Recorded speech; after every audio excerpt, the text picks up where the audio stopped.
qui produit des effets peut-être souterrains, mais très puissants, parce que c'est de la tectonique, c'est par exemple ce qui s'est passé en 2005. En 2005, les Français votent non. Et en 2008, qu'est-ce qui se passe? Nicolas Sarkozy et François Hollande se retrouvent pour faire voter par le Congrès un succès d'année du traité qui avait été rejeté 3 ans plus tôt. Mais ça produit des effets très puissants.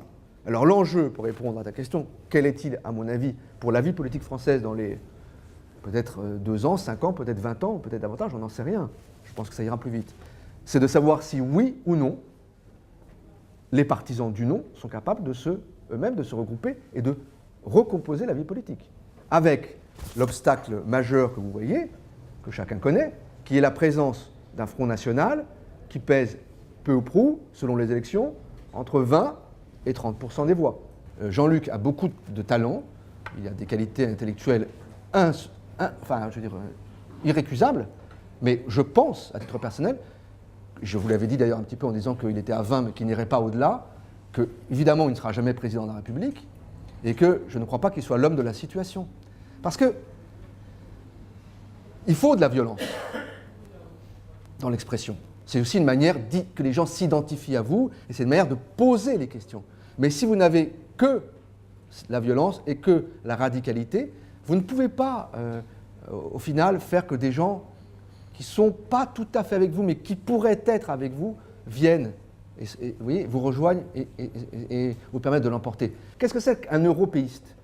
C'est quelqu'un qui considère que la construction européenne telle qu'elle s'est engagée, même si elle a beaucoup de défauts, tant pis, il les assume, est la priorité numéro 1. Et c'est la vision du président de la République.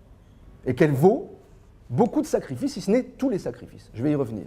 C'est la même chose pour les mondialistes, c'est les gens qui considèrent que cet horizon de la globalisation est l'horizon auquel on ne peut en aucun cas renoncer. C'est Pascal Lamy, etc. Je vais y revenir parce que c'est un problème fondamental. Donc, c'est la raison de ce petit suffixe. Ce n'est pas pour dire on est contre le monde, on est contre l'Europe, on est contre une vision politique parfaitement construite qui consiste à dire ces horizons-là sont des horizons qui méritent tous les sacrifices. Dans la République moderne, je crois que c'est page 250 de Pierre Mendès France, il dit il y a pour une nation 2 manières d'abdiquer son destin. Il y a le fait de remettre tous les pouvoirs à un homme providentiel qui ensuite... Ça, très bien. Et puis, il y a une autre manière, dit-il, plus insidieuse, mais tout aussi efficace, qui consiste à déléguer son pouvoir à une instance technocratique, internationale, et qui, ne rendant compte à personne, en gros, dessaisira, au nom, comme il dit, de la bonne politique économique, on finira par faire la politique tout court. C'est exactement la situation où nous en sommes.